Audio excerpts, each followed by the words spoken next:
Tipi-tapa! Beskoitzen ere, ai, kasu, ikurrina galdu dula, lekukoak. Non da lekukoaren ikurrina, sekandu. Bitxu ere eskualaren alde! Siak aldera Mauletik igaro da, Euskal Herriko lehen hiriburua zapaldu du korrikak, eta gaurko goizean zehar 11 kaldera Donibane Garazin izango da, beraz, paisaia ederrak ikusteko aukera izan dute gaurkoan korrikalariek. Biziki untsa zen, jende hainitz, giroa, biziki untsa zen.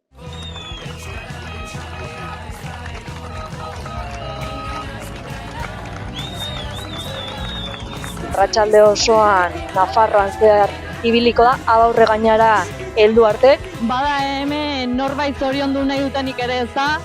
Bai, ama! Zorionak! Zorionak iztiar! Urte askotako, ondo gaude, oso ondo gaude!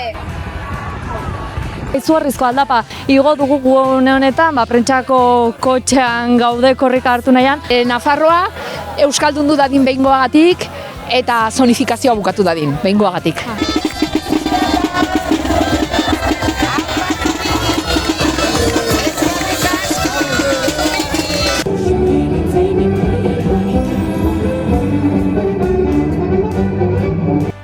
Hamaika, zure begirada, gure begirada.